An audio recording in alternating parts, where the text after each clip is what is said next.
और बड़ी खबर आपको इस वक्त झरिया से बताया, बस्ता कोला लोडिंग पॉइंट पर फायरिंग हुई है। मजदूर के एक गुट ने ताबड़तोड़ फायरिंग की है। घटनास्थल से आधा दर्जन से ज्यादा खोखा बरामद किए गए हैं। जनता श्रमिक संघ और संयुक्त मोर्चा समर्थक कर रहे थे प्रदर्शन। तीसरे गुट ने आकर ताबड़तोड़ फायरिंग की है।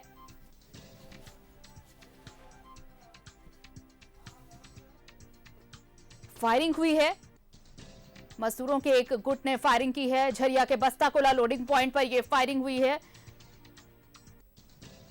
मजदूरों के एक गुट ने यह फायरिंग की है। हालांकि अब तक हताहत होने की कोई सूचना नहीं मिली है किसी के। घटनास्थल से आधा दर्जन से ज्यादा खोखा बरामद किया गया है। जनता श्रमिक संघ और संयुक्त मोर्चा समर्थक प्रदर्शन कर रहे थे और इसी दौरान तीसरे गुट ने आकर ताबड़तोड़ फायरिंग शुरू कर दी। मौके से आधा दर्जन खोखा बरामद किया गया है। लग जाएगा इधर।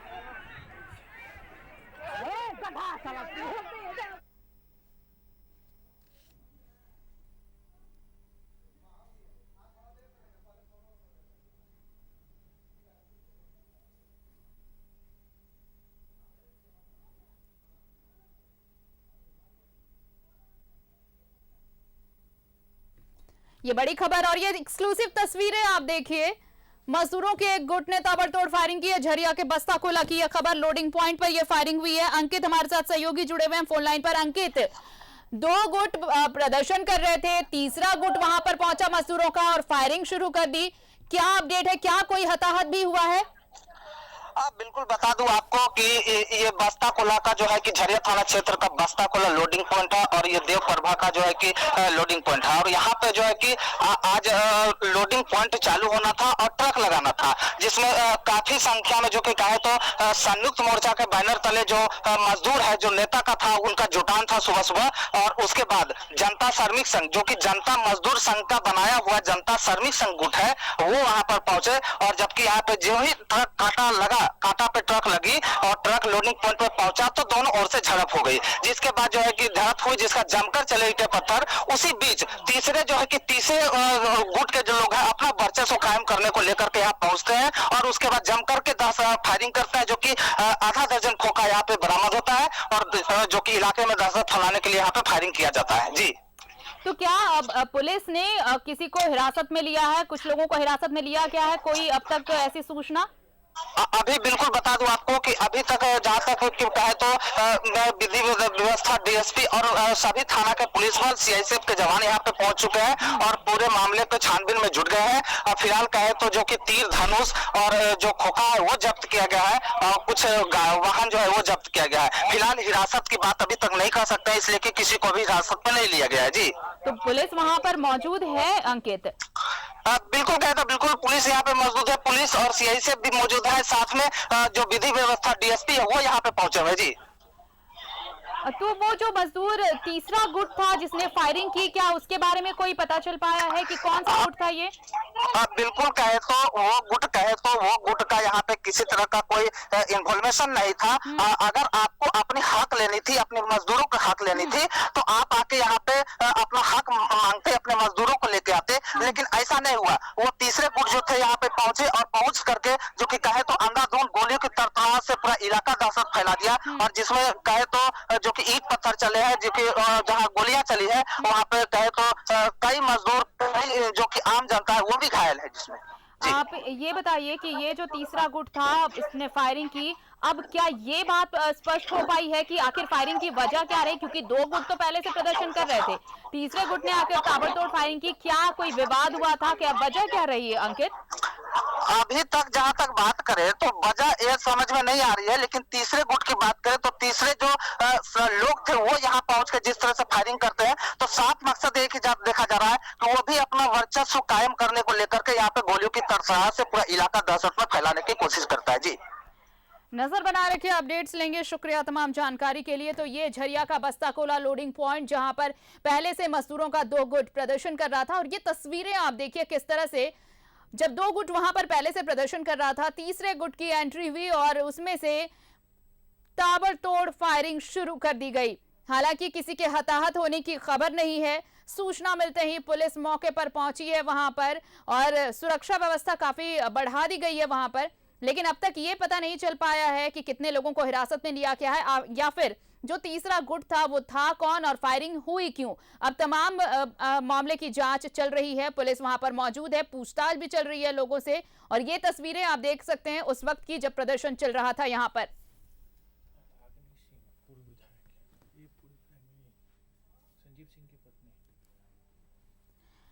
और हमारे साथ जुड़ी हुई हैं संजीव सिंह की पत्नी रागिनी सिंह। रागिनी जी, बहुत स्वागत है आपका न्यूज़ 11 भारत पर। ये जिस तरह से ये मामला सामने आया है, अक्सर यहाँ पर प्रदर्शन करते हैं मजदूर, लेकिन आज देखिए प्रदर्शन के दौरान गोलीबारी हो गई। वजह क्या कुछ रही, क्यों ये गोलीबारी, क्या कुछ पता चल पाया? देखिए, आपको भी मैं सबसे पहले तो बहुत बहुत धन्यवाद दूंगी। और देखिए, विषय बहुत गंभीर है, क्योंकि काफी दिनों से वहाँ स्थानीय मजदूर बंद करके रखे हुए हैं अपने सही मुआवजा के लिए। और यहाँ मैनेजमेंट और प्रशासन और स्थानीय विधायक के साथ से ये काम हो रहा है मनमानी, ऐसे कहें तो मतलब बहुत ज्यादा, जिसपे हमारे मजदूर पे मतलब इस तरह से लोग जुल्म कर रहे हैं और स्थानीय लोगों को सही तरीके से उसका जो हक है वो हक देने में लोग कतरा रहे हैं। तो इसको लेकर सभी जितने भी संगठन हैं वहाँ सभी खड़ा है लड़ने के लिए, क्योंकि सभी को अपना अपना सही हक चाहिए, हिस्सा चाहिए।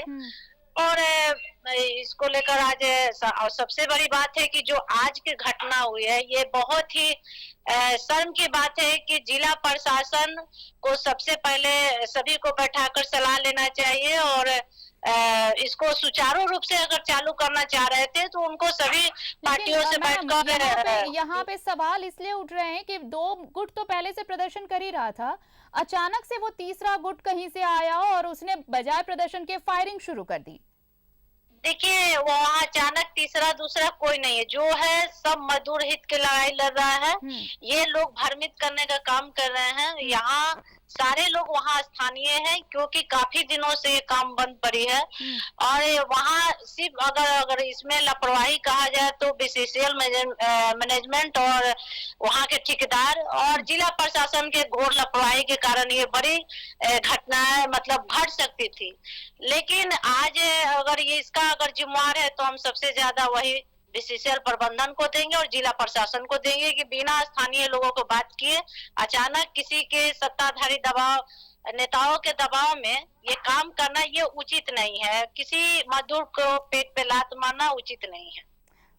चलिए, बहुत बहुत शुक्रिया आपका रागिनी जी हमारे साथ जुड़ने के लिए और तमाम बातचीत के लिए। तो हमारे साथ देखिए झरिया के पूर्व विधायक संजीव सिंह की पत्नी रागिनी सिंह, जो ये बता रही थी कि जो मजदूर वहां पर थे वो मजदूर प्रदर्शन कर रहे थे और कई दिनों से उन्होंने काम भी बंद कर रखा है। मुआवजे की मांग हो रही है, प्रबंधन से बातचीत के लिए वो बातचीत करना चाहते हैं, लेकिन अब तक प्रबंधन की तरफ से कोई पहल नहीं की गई है जिसका विरोध हो रहा है। और सहयोगी अंकित लगातार हमारे साथ जुड़े हुए हैं। अंकित, क्या कुछ अपडेट मिल पाया? क्या अरेस्टिंग हुई है या फिर डिटेन किया गया है कुछ लोगों को? कोई अपडेट इस मामले में फिलहाल? फिलहाल अगर कहे तो जो अभी तक गिरफ्तारी किसी की नहीं हुई है, ना किसी की अभी तक कहे तो जो घायल है उनको इलाज के लिए भेजा गया है। और फिलहाल जो है कि यहाँ पे 3 ट्रक लोडिंग होकर के निकल चुका है। कितने लोग घायल हुए हैं अंकित, कितने लोग घायल हुए हैं? कहे तो जिस तरह से यहाँ पे पत्थरबाजी हुई है उसमें कम से कम कहे तो 1 दर्जन से अधिक लोग घायल है, लेकिन सामने कोई नहीं आ रहा है। फायरिंग में भी किसी के घायल होने की खबर है? ना, फायरिंग में किसी की घायल नहीं हुई है, लेकिन कहे तो जो एक जो कि मजदूर है उनको बुरी तरीके से मारा है, जिनका कोई कहे तो सर और जो कि कान है जहाँ पे उनको बुरी तरीके से चोट लगा है, काफी घायल है और एक महिला भी घायल है। मारपीट क्या मजदूरों के ही गुटों में हुई है? बिल्कुल, कहे तो दोनों गुट की ओर से जो मजदूर है वो घायल है। जिस अभी पुलिस मामले की छानबीन में जुटी हुई है और गिरफ्तारी की जहाँ तक अभी तक एफआईआर नहीं हुआ है। अभी फिलहाल जो है कि पुलिस यहाँ पे मुस्तैद है मामला को शांत कराने की कोशिश की जा रही है। चलिए, आप नजर बनाए रखिए। तमाम अपडेट्स के लिए शुक्रिया आपका। ये झरिया का बस्ता कोला बताएं आपको लोडिंग पॉइंट जहां पर मजदूरों का 2 गुट प्रदर्शन कर रहा था और उसके बाद ये कहा जा रहा है कि तीसरे गुट ने आकर वहां पर फायरिंग कर दी। साथ ही आपको ये भी बताएं कि पथराव की भी खबर है और इस पथराव में कई मजदूर जख्मी भी हुए हैं। 12 से ज्यादा मजदूरों के जख्मी होने की खबर है। एक मजदूर की हालत गंभीर बताई जा रही है जिसे अस्पताल में भर्ती कराया गया है। वहीं मौके से 1 दर्जन से ज्यादा खोखे बरामद किए गए, आधा दर्जन से ज्यादा खोखे बरामद किए गए हैं। अब पुलिस तमाम पहलुओं की जांच कर रही है।